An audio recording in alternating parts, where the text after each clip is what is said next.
This week on Moms Like Us, Jana Kramer is exhausted, and we can relate. He woke up again at 4 a.m. for the fourth night in a row. The Royals proved they're just like us when Kate Middleton admitted that her 2-year-old Prince Louis doesn't understand social distancing. So he goes up like wanting to cuddle everything, and particularly any babies younger than him. Plus, Tori Roloff is done with parenting police. See what the TLC star had to say. That is a clapback. Oh, yes. If I've ever heard one before. We've got that plus so much more on today's Moms Like Us. Hey guys, Christina Garibaldi here with Brianne Manz from Stroller in the City, and welcome to Moms Like Us. Hi, Brianne. Hi, Christina. How are you today? I'm good. How about you? I'm great. Just beating the heat. Yes, I know. It's been so hot. I feel like we're very summer color coordinated. It looks really good. We are today. Right. But yeah, no, it has been so hot in New York and New Jersey. I feel like everywhere. Did you guys do anything like fun to beat the heat this week? So, I mean, as much time as we spend in the pool, the kids obviously get tired of it. So the girls are super into arts and crafts. So we've been making bracelets and ankle bracelets, like all that fun stuff. We've been making smoothies a lot, which is so fun. And they are obsessed with tie-dyeing. Oh, So we're doing a lot of tie-dye stuff. So it's fun. You can still be in the backyard. We're using my mom's backyard, of course. And yeah, we're coming up with like all these creations. They're making bags and scrunchies and all this fun stuff. That's great. Oh, I love that so much. Oh, that's like so many like fun things for me to look forward to, because now we just kind of like sit around and there's not too much to do. We do have like a little baby pool that we put she has like a ball pit. So we'll put some of her little balls in the baby pool so she can watch them float and kind of play around with them. That's about as far as we go with the being the heat, but she seems to enjoy it. And then we've been doing like going to like a lake, like kind of like a little bit later at night, like around 7 o'clock, to kind of when the sun kind of goes down, so she can actually like really play in the water. And, you know, we don't have to worry about like dousing her in like a million layers of suntan lotion. So she seems to like that. So we're making the best of this summer so far. Exactly. That's all you can do. Oh, yes. It's a lot of fun. But we actually have a ton to get to today. A lot of moms in the news this week. So let's kick it off with one of our favorite royal moms, Duchess Kate. Now, like we said at the beginning, she is just like us because social distancing is hard, but it's very hard for a 2-year-old. So she opened up about the struggles that she is having with Prince Louis. So take a look at this. I was just saying, Louis doesn't understand social distancing. So he goes up like wanting to cuddle everything, and particularly any babies younger than him. So yes, like we said, this is so relatable. So many moms are going through the same thing. I know your kids are a little bit older, so how are they dealing with, you know, the whole mask situation and kind of being around their friends? I mean, shockingly, they've been really good about the mask situation. Like when we leave the house, they have their masks on like before mine, and they know just to take it. Like it's amazing how like they just acclimated to that, like, and they get it. Mm-hmm. And, you know, we do see some friends, like we have a very small circle that we've been seeing throughout. So it's okay. But if we do run into someone on the street, I'm kind of like, make sure. Right. Yeah. And but for you, I mean, you have a 1-year-old, right? So that's hard. I mean, she can't even keep a mask on. No, right? she can't even we haven't even tried. I haven't even attempted to put one on, but yeah, no, I mean, it's been really hard. I mean, we've done like some social distancing outside with people, like kind of like, you know, the same thing. We have like a small group of friends, so we'll kind of see each other, but nobody else has really held her. Nobody else is, you know, besides my parents and my husband's parents. But yeah, no, it's been really hard. It's so sad because you want to see everybody, you want to go out, but you also want to be cautious and you want to be healthy and mindful. It's true. It's definitely hard to make sure that you're 6 feet apart at all times, even for adults. Oh yeah. I mean, there are times, and then it gets awkward as you're like having this like really cool conversation with someone. I felt like I was like distancing, like backing up a little bit, and they were probably like, why are you backing up? Because then you just realize in your head, like, oh, I'm too close to you. Right. Yeah. It's this hard, you know? New weird way that we have to get used to, because it doesn't seem like it's going to end anytime soon. I know. All right, next up, this is a great story. Heather and Terry Dubrow, of course, we know them from Botched and The Real Housewives. They are so proud that their daughter, Max, came out publicly as bisexual this past week. Now, Max posted this photo on Instagram wrapped in an LGBTQ pride flag, and she captioned the photo, "I always knew I was bi. I just thought I was bipolar. Now her parents talked to Entertainment Tonight about the moment and what it meant to them. Take a look. What I loved about it was Max had never discussed it with us, maybe Heather, but certainly never discussed it with me. I always weirdly knew. And so when she posted it, it was like, duh. But one of the things I like, look, there's a lot of problems societally that we're working through now and we need to continue working through. But it made me feel good that at least in today's world, one of the brighter spots is that you don't have to be embarrassed or insecure or anxious necessarily about coming out. And she felt free, and the acceptance of her coming out was so amazing. Now, Heather went on to say, I think as parents, what makes me so happy is that she is so confident and comfortable in who she is and has our full support. I mean, you can't really get better than that. I think that's awesome. No, it's so sweet. And like, yes, her parents support her and she feels confident because her parents are there for her, you know? And I just think it was such a sweet moment. I saw when she posted it on Instagram and like the comments that were pouring in, I felt were so heartfelt and like warming. No, you know, trolls. I mean, maybe there were a couple mixed in between there, but it was like, for the most part, just an overall positive message. And I just loved it. I do too. I thought it was really interesting that she, you know, what did you think about her posting on social media before coming out to her dad? No, I know. I couldn't believe it. Good for her. I mean, I would be like, oh my God, if my child did that. Not mad, but I would just be shocked, obviously. I'm sure they were a little bit, but I mean, you know, I'm sure they found out a couple of minutes later, but you know. But I think it's so great. I mean, this shows, like we were saying, like the power of social media. It gives kids this outlet that they never had before. And luckily it was such a welcoming and positive message and positive response from a lot of people too, which I think is so great. Yes, absolutely. Love it, love it, love it. Okay, moving on. Okay. Up next, our mom of the week has to go to Jana Kramer. I think you and I can both relate to this. She's going through a really bad sleep regression with her son, Jace, and she posted a tearful selfie and a video all about his sleep habits. So take a look. Also, he woke up again at 4 a.m. for the fourth morning in a row, and screamed until we got him at 7.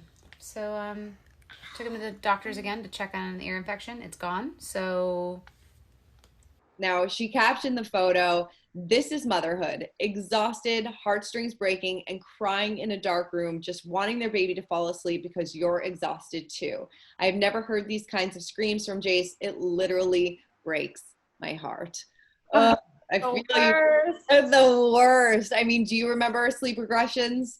Yes, absolutely. I mean, there was a point where I slept out in our living room for a while. I think it was with my middle one, but I was like, you need to go to sleep. And my son wasn't really bothered by her cries anyway. And I think she was in my room at the time. And I was like, I'm just going to camp out in the living room. Like, that's it. My husband was away traveling for work. And I was like, you need to just go to sleep at this point. Like, it's so hard. It really is. Like, you know, you just remember those nights that you're up. There was a handful of nights that she was just up every hour on the hour, just screaming and screaming. And you're like, I don't know what to do. I have not, like, I'm trying everything and nothing will soothe them. And it's just, you know, it's too, like, just when you think you have their sleep schedule, it changes again. It does. Like, it does even till like 4 years old. And I don't mean to, no. I'm not trying to scare you, but like, it's just like when they started kindergarten or preschool, like that was like a change in their life, or like a growth spurt, like everything affects sleep.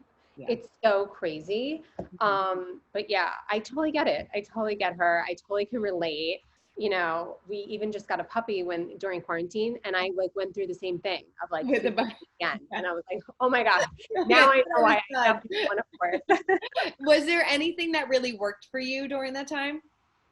With the sleep training, I mean, I feel like you sometimes have to like let them cry it out at that point, and I feel really bad saying it, and I know some people don't agree with it, but that sort of is what works for us. Yeah, same thing with me. I did Taking Care of Babies. I don't know if you heard of it. It's a great sleep program. She has like a ton of videos and like a pamphlet, and basically it's the same thing. It's like a cry it out method. You go in after 5 minutes, then you stretch it to 10, then you stretch it to 15.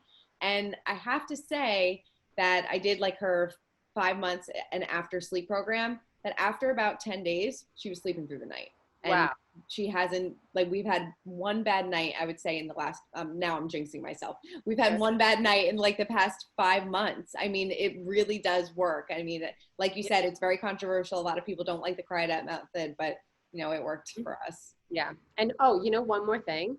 If you put your child, someone told me this like really early on, and it still works to today, okay? Even with like my 11-year-old, if you put your kid to bed earlier, they will wake up later. I don't know why. It doesn't make sense, but it's because they're so overtired. So like if my kids get up at like, let's say if they went to bed at like 9, they're up like right at like 6:45, 7 o'clock. But if I put them to bed like 8:30, they'll actually sleep till like 7:38. I don't know why. No, that's so true. That's what they all say. You got to put them to bed at like a certain window of time. Otherwise, if you go past that, then it's going to screw them all up. There's so many different moving parts to this. but whatever works for you, and you know, we would love to hear what everybody has to say. If they have any sleep tips, please let us know in the comments. I'd love to hear about it. Okay, let's move on to our clapback of the week, and this is an easy one, hands down, has to go to Tori Roloff. Of course, she is from Little People Big World, and she shared a photo on the 4th of July of her with her beautiful family, and people just kind of quizzed her on her son Jackson's health. Now he's just 3 years old. People were commenting that his leg looked like it was curving and asked if he was in pain. Now, some people did come to her defense saying, do you people honestly believe that his family does not have his health and best interest at heart? It's downright rude on a beautiful family photo to critique her child's body parts. Now, later in the week, after she probably had some time to kind of think this over, she fired back and she said, I did not choose to be in the public eye. I fell in love and I chose my husband then, and I choose him every day since. She went on to say, I feel like I've done a damn good job of being the best I can be. I don't owe you anything. You don't own me. You can't manipulate me. It's not my job to change your mind. That is a clapback.